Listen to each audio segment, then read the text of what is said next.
calling me to be. When I listen to my heart, I can hear you whisper, asking me lovingly to come and follow you. Here I am. Did I hear you call my name? Good day, everyone, and welcome to the Dare to Love show for this month of March. My name is Father Adam McDonald, a missionary priest of the Society of the Divine Word based here in Hyde Park, Chicago. We are now well into our Lenten journey, and we pray and hope that through your prayer, fasting, and almsgiving so far this Lent, you are discovering yourself being led closer to the heart of Jesus. As we welcome you to this part one of what will be a two-part series for this month of March, stay tuned. We have a very special topic that's too big to contain in one episode, so it will be split into two. I also want to take a moment to acknowledge, as I introduce my co-host, that coming up very soon will be Catholic Sisters Week in the United States, celebrated from March 8th to 14th. So think about, pray for, celebrate the vocation of all the sisters that we know, those who are in formation to become sisters in the church, and those young and young at heart women we may feel called to invite to consider a vocation to the sisterhood. And so speaking of sisters, my co-host, Sister Lovina, Thank is here. you, Father Adam. And I just wanted to welcome you back. You were just at Los Angeles Religious Education Congress, which when I was living in California, I always attended. So Indeed. That's wonderful. And also, again, I have a sister who lives in LA, and too bad you didn't get a chance to see her. We tried. However, you were able to see your brother, so that's Indeed. great. Yeah, Father Matt. Excellent. So I'm Sister Lovina Francis Pamet. I'm a Franciscan sister of the Sacred Heart. And today, actually, the first part of our episode for Dare to Love on the vocation of associates. And what are associates? We shall find out. Our first guest, actually, so let me just mention the people that we have who we will be interviewing. There is Mrs. Elia Cardenas. We have Pat Tomich, Kathy, and Deacon Bob Velsich. And then on the part two, we will be talking to James, who is actually an oblate. So the guests that we have today are all associates of communities, one of which is my community, the Franciscan Sisters Sacred Heart. First, we are going to talk to Elia Cardenas, and Elia has a long list of things that she does and who she is. First of all, the interesting thing is, Elia, you are also a deacon's wife, so you also went through that formation. You're also, so first and foremost, you're Associate Director of Leadership Collaborative. Your responsibility includes the CLDP, or the Collaborative Leadership Development Program, and outreach to Latin America. And you have a doctorate in theology and ministry, master's degree in pastoral studies, a certification in Hispanic ministry, and ICF accredited ministerial life coaching certification from CTU. Father Adam, yes. you've got another person Love who it. went to the Catholic Theological Union in Chicago. Indeed. And also, so I met you for the Leadership Collaborative, which the first time that we gathered, all those sisters that gathered in Chicago, and then the second time in Rome. I was lucky enough last year to be able to join with that, and you were there as well. So now so really, as a guest for Dare to Love, we are also focusing on associates. And I especially wanted you here on this show because you wrote an article that is posted on the Leadership Collaborative website on the vocation of associates, or the special calling, as you called it. So, Elia, tell us about how, first of all, how did you become an associate? So in a way, like a brief vocation story, how you met the sisters that you're associated with, the Dominicans of the Santa Catalina de Siena province in El Paso. Is that correct? Or at least in Texas? Yes. Yes. Well, God always works in mysterious ways. As a mother, my daughters were invited to a retreat, and from that moment, I was drawn to the spirituality, and which as today, I am a theology teacher, so I am of the order of preachers, and it was like around 25 years ago, so and a lot of time. Congratulations. Wow, that's great. And then, Yeah. so how did you even meet them? It was always through one sister that you became friend with one sister. And from that moment, you begin building a relationship with all the community. And I guess you see the sisters and you feel, that sympathy with their vocation, and that's why I call a vocation within my vocation, right? And their spirituality and the way of living, the peacefulness, was the thing that drew me to them.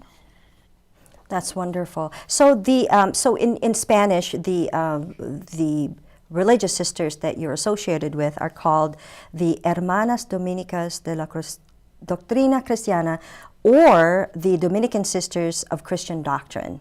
And it seems like, you're saying your background, you're a teacher, very much a kind of really bridges the charism within the Dominican order, which is, they're teachers, they're preachers. And I myself, I always say that, I was raised by Dominicans, because since high school, I've been going to the school that are managed or owned by Dominicans. And so I have that part of me. And Dominicans are cousins with Franciscans, so, we're all in the same family, So, Elia, tell me more about what inspired you to write that article, because knowing that also NACAR, and you can maybe explain a little bit more about NACAR. I am just getting into the associates in terms of membership.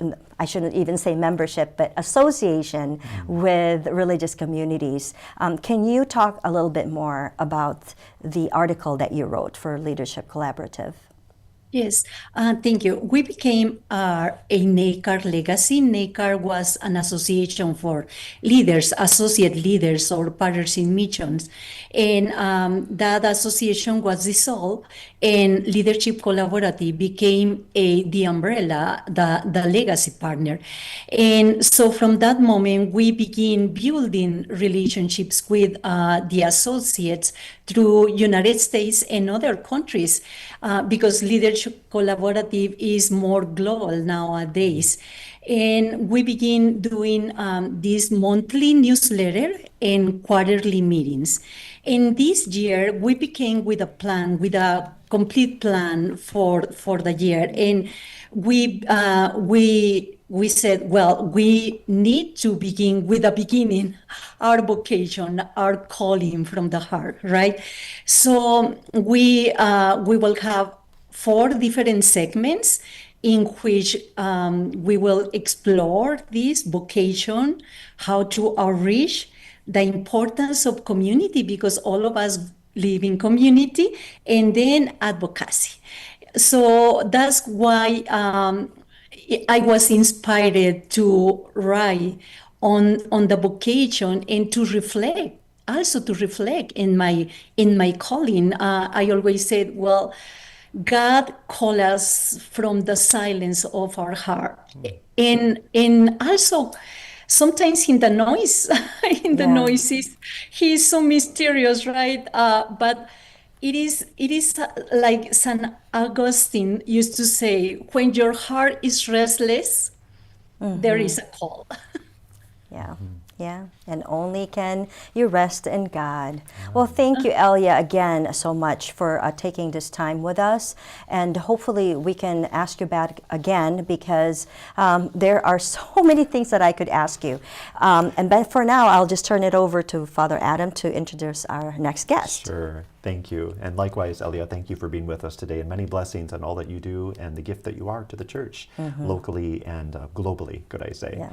And so indeed, another guest mentioned today is Pat Tomich, and she is coming to us from Evanston, Illinois, and she is an associate and now the lay director of associates with the congregation to which Sister Lavina belongs, the aforementioned Franciscan Sisters of the Sacred Heart. So welcome to you, Pat, and thanks for making time to join us today.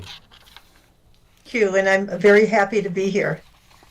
Wonderful. Great to have you with us. So it feels like Sister Lavina should get the first question because she knows you better than I do, but I'm going to steal the thunder and just say, I'm glad to meet you virtually and would love to know maybe a similar question to what we asked Elia. How did you first become associated with the sisters and then eventually felt the call to become a formal associate? I first became associated or came to know the sisters through parish life at St. Nicholas in Evanston. And at the time, I was on a journey to find a parish where I really felt connected, where I could worship, where I where I would grow to know and love the people. And someone suggested go to St. Nick's. And I did go to St. Nick's, and there I met Sister Christina Fuller, and she introduced me to the sisters with whom she was living with. And throughout that time, I felt a deeper call. I am a former religious, and in my life journey took me into the world, if I may say it like that, and I'm an educator by profession. And so throughout that time, I've been teaching in Catholic schools and really felt a drawing to be part of a community. And so the sisters invited me to consider the associate relationship, which I did. And I saw this as an opportunity to really deepen my call.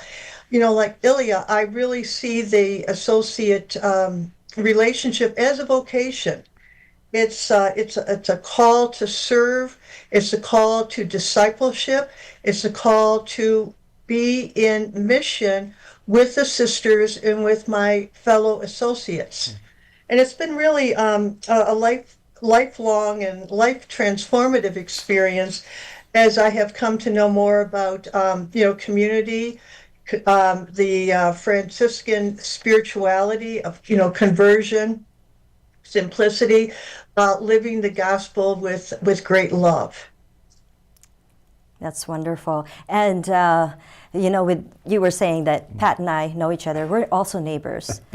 And it's perfect because, our charism includes the doing works of neighborly love. We are sisters, joyful, merciful, and doing works of neighborly love. And Pat runs a system not only from her peace and justice work, but she also personally ministers to us sisters. She cooked us a great Sunday dinner yesterday. Oh. Yes, Yep. all are welcome to my table. Yes. Just make some reservations. But Lavina, I really appreciate being part of the neighborhood because part of the charism is doing the works of neighborly love, and so we look for opportunities to do works of neighborly love, and that doesn't necessarily have to be in the physical space in the neighborhood. I'm also a teacher, and I teach at a Dominican high school in Wilmette, Regina Dominican, and right there it gives the opportunity to show kindness, to listen with your heart, to be available. So works of neighborly love happens all over in all that we do. And we live in a world right now where we need to continue that spirit of doing the works of neighborly love. Thank you, Pat. We will have more later because you're also on the part 2 because you know James, and hopefully that should be. I look forward to that exchange because there's another connection there that we will be talking about later. We will move on to introduce 2 more people. Can you believe it?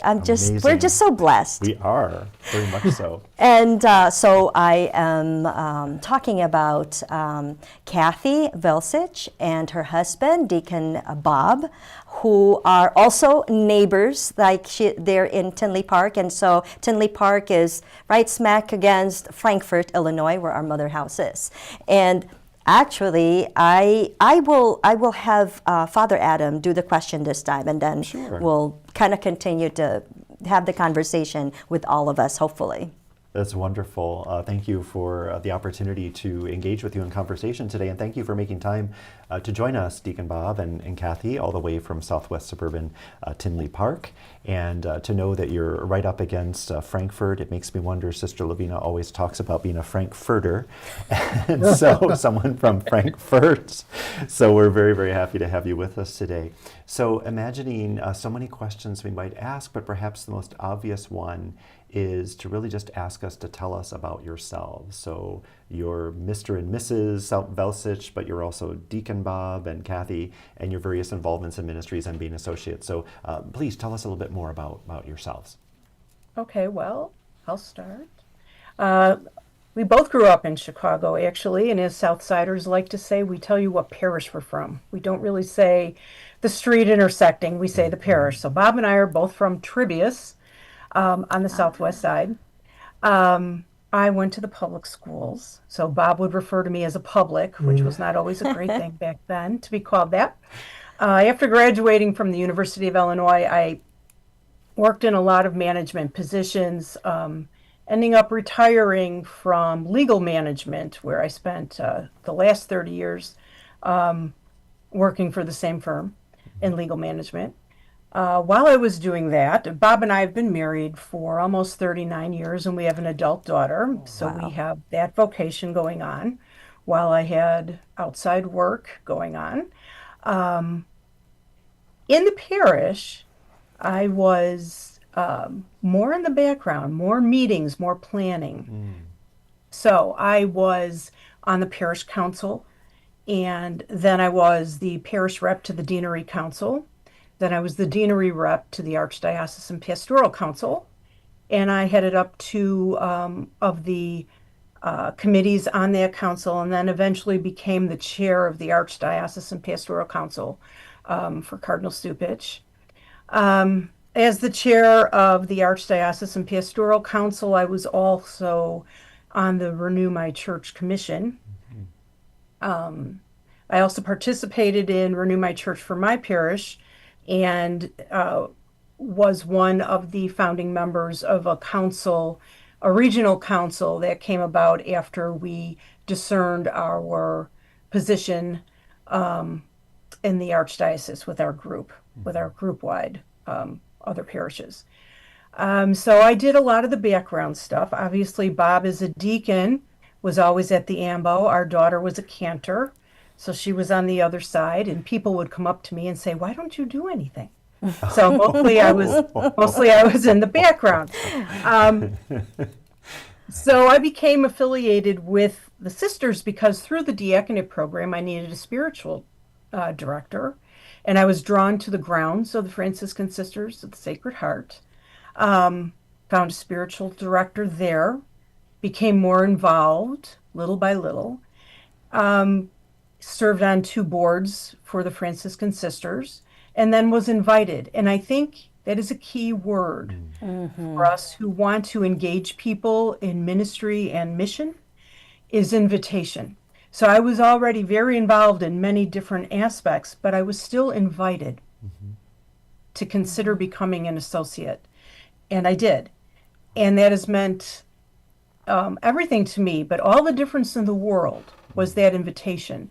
And the person who invited me, my spiritual director at the time, Sister Norma, she knew how busy I was, but still she did it. She was moved to do it, and I was being moved to accept it. And I think we need to keep that in mind as we try to become missionary disciples and drive the church forward that way, that really it starts with those little things, with invitation. So I've been affiliated with the sisters ever since. Amen. The Likewise, power of invitation, please. I was invited to the diaconate as well, in through my parish, which led us to our association with the Franciscan Sisters. And although my journey to ordination was long and convoluted, there was a moment when I too was asked and was invited to become an associate, and I actually did that before I was ordained. Through the work with Kathy, and also just getting to know and love the community of the Franciscan Sisters of the Sacred Heart, it became a natural progression for me to become an associate and to embrace the Franciscan charism. And Deacon Bob, as you and Kathy both have spoken so powerfully about the power of invitation, it's something Sister Lavina and I talk about often on this program, is that all of us are in positions where we may observe or come across someone, encounter someone that maybe just hasn't yet considered that they have a role to play, or what that role could look like in being the missionary disciple that Kathy referred to. And we just can't underestimate the power of that invitation. We could have whole programs just on that alone, and how we all heard that call. So Deacon Bob, it raises the question, curiously, how long have you been an ordained deacon, and where are you currently serving in that capacity? I was ordained in 2021, so 5 years ago, and I am at St. Elizabeth Seton in Orland Hills. I mean, it is a very vibrant community that we have been parishioners in the parish for over 30 years, yeah. almost 30 years, and I served in various ministries, in different committees and different things all the way along during that time. But I received an invitation from my pastor at that time to consider the diaconate, and I like to say that it was like a bell ringing, and that I never stopped listening, never stopped hearing that bell, and eventually it led me back to the ordained ministry, and I've really loved it ever since. That's wonderful. Congratulations on serving for 5 years as a deacon. And if it Thank you. isn't clear to our viewers and listeners just yet, I'm sure Sister Lavina's thinking the same thing I am, that sometimes vocations are sort of interwoven, and there's like the call within the call within the call, and you kind of maybe unwrap or unpeel the onion. I was cooking dinner yesterday too, just like that.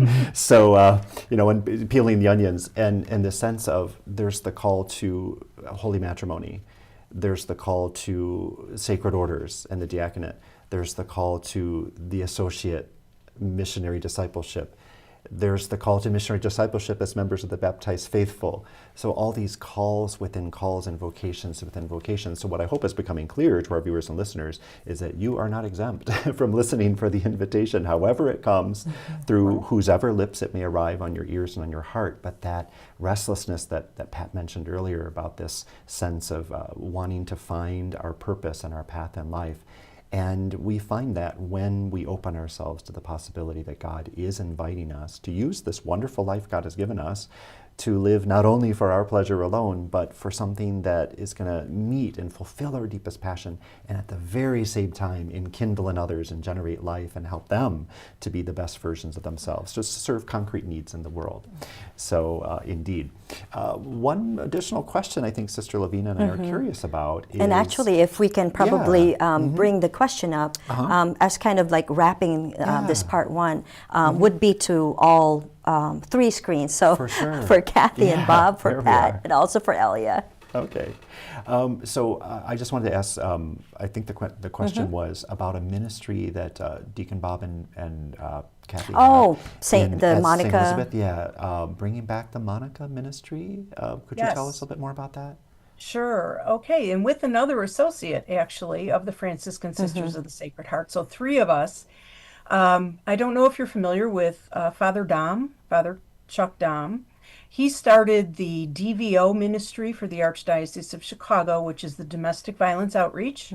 And his goal was to visit each and every parish, mind you, he's retired, in the Archdiocese of Chicago to speak on this very important issue that affects all of our communities.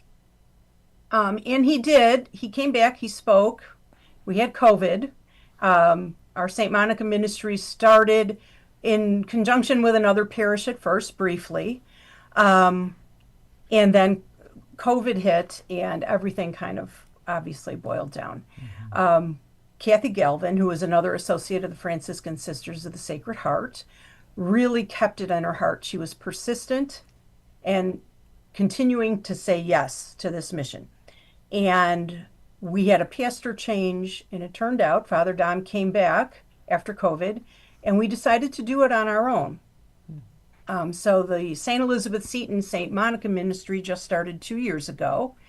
And the goals of the DVO for that plan is what our ministry follows, were Father Dom's goals, are awareness through education, service, and prevention. And so we have a robust ministry of 14 members who have been bringing in speakers so we could educate ourselves. We've been doing things to educate our youth through the Crisis Center of South Suburbia called Safe Start. It's a relationship program.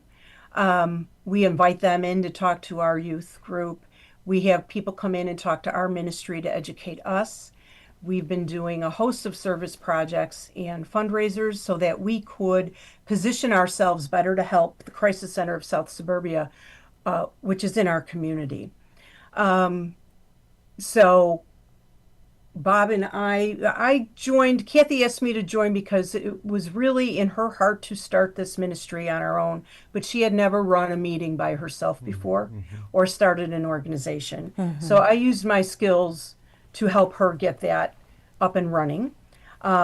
We asked Bob to be part of it so that it remains a spiritual journey for all of us. This is a very heavy topic. And to be able to go out and serve others in this area, it takes a lot. It's a struggle. It's not a social club. And so, it took a lot to get ministry members in that spiritual space to be able to do that.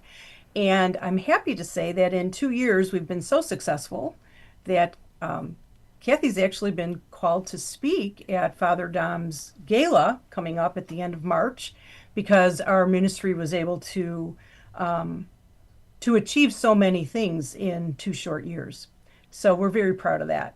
That's wonderful. Our ministry is basically focused on trying to raise that awareness and also provide the resources people might need who are suffering and who might be victimized, both within our community and outside of it. And that is the goal that we're trying to achieve. Thank you for that. Yes. And not to cut this short, we still have you for part 2, correct? Yes. And probably because we definitely would want to find out more in terms of like how can people probably get involved with this ministry. So for now, before Elia, I think we will not be able to join us for the part 2. James will be coming in as an oblate. But I guess one last question is, Elia, if you have any announcements or invitation, as Kathy has indicated, how would people who might be interested in joining as an associate with the Dominican Sisters of Christian Doctrine, how would they do that? There's when you see a religious sister, you can reach out to her. That's the best way. We are in the border city of El Paso, Texas, and even though we are here in the United States, we do ministry in both borders. They are here, they are in Chaparral, and they are also in Ciudad Juarez.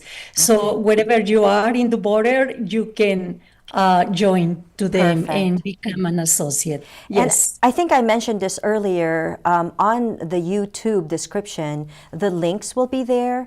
And so if people would like to visit the website, certainly for actually for the Dominican sisters, for the province, and I believe I even have the link for the sisters who are in Mexico. Either way, that would be available. Also for the Franciscan Sisters Sacred Heart Associate webpage. So just, I apologize because if you do go to our website, right now we are in the process of putting on the new website. And so the main website, not the associate one, which you're seeing right now, the main website might still have some old information. Hopefully by the time that people are watching this, we will have the new website. And of course, for the Archdiocese of Chicago, if you Google or search for St. Monica Ministry, correct? That would be on the website of The St. Elizabeth? St. Monica Ministry is what we named it at St. Okay. Elizabeth Seton. It's Okay. the DVO for Domestic Violence Outreach. Okay, that's perfect. And so I invite Father Adam to wrap this up. Sure. Well, thank you, Sister Lovina, and thank you to our guests today. It's been so wonderful having you with us, and some of you will be with us for part 2. Elia, we will have to say goodbye to you for now, but we're so grateful you could join us, and we look forward to hearing more from Pat and from Deacon Bob and Kathy in part 2. So Elia, many blessings in all that you do, and many blessings to all those who are tuning in, and we hope that you will tune in further for part 2 as we continue this episode talking about the very special ministry and vocation of associates to religious congregations. Take care, God bless, have a wonderful day. Thank you. What this journey